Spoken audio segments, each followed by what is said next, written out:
വയനാട് പുനരധിവാസ പ്രവർത്തനങ്ങളെ ചുറ്റിപ്പറ്റിയ രാഷ്ട്രീയ പോര് ഓരോ ദിവസവും പുതിയ ഭാവത്തിലാണ് ചൂടുപിടിക്കുന്നത്.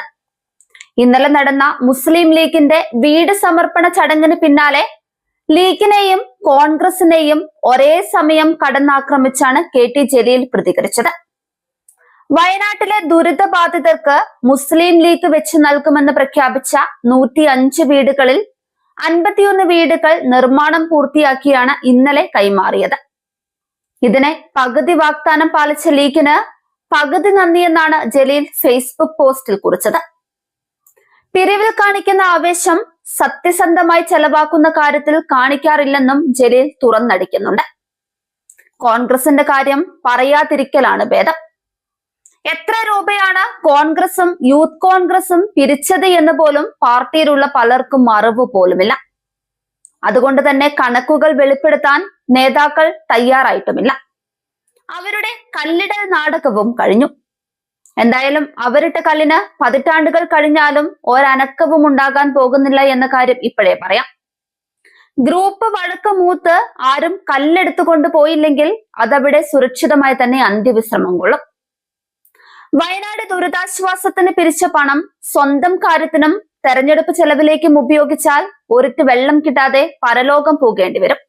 അതോർത്താൽ കോൺഗ്രസുകാർക്ക് നല്ലത് എന്നും ജലീൽ പറയുന്നുണ്ട്.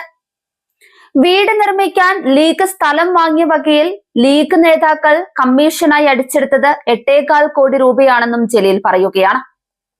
വലിയ വില കൊടുത്തു വാങ്ങിയ തോട്ടഭൂമിയിൽ വീട് നിർമ്മാണത്തിനായി തരം മാറ്റാൻ സർക്കാർ സഹായിച്ചുവെന്ന് കുഞ്ഞാലിക്കുട്ടി സാഹിബ് തന്നെ പത്രസമ്മേളനത്തിൽ വെളിപ്പെടുത്തിയത് നന്നായി. പുനരധിവാസ പേരിൽ ഇരട്ടിയിലധികം വിലയ്ക്ക് ഭൂമി വാങ്ങിയത് മാലോകർ അറിയാതെ രക്ഷപ്പെട്ടല്ലോ. ആ 8.25 കോടി സ്വന്തമായതിന് ലീഗ് നേതാക്കൾ എക്കാലവും പിണറായി സർക്കാരിനോട് നന്ദി പറയണം. സർക്കാർ ടൗൺഷിപ്പ് ലീഗിന്റെ കൂടി സാമ്പത്തിക സഹായത്തിലാണ് ഉയരുന്നതെന്ന പി.കെ. ബഷീറിന്റെ ദുർബോധനം കേട്ട് കുഞ്ഞാലിക്കുട്ടി സാഹിബ് അതേ പത്രസമ്മേളനത്തിൽ ഇക്കാര്യവും കൂട്ടിച്ചേർത്തത് കൊണ്ട് ആ പങ്ക് നാട്ടുകാർ അറിയുന്നത് നല്ലതാണ്. വയനാട് പുനരധിവാസത്തിന് ലീഗ് പിരിച്ച 40 കോടിയിലധികം രൂപ മാസങ്ങളോളം ചെലവഴിക്കാതെ കിടന്നുവെന്ന ആരോപണവും ജലീൽ ഉന്നയിച്ചു. ഫണ്ട് വിനിയോഗത്തിൽ സുതാര്യതയില്ലെന്നായിരുന്നു പ്രധാന വിമർശനം.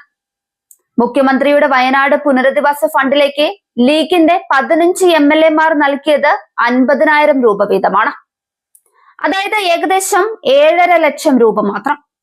അത് ഒരു വീടിന്റെ ചെലവിന്റെ 1/3.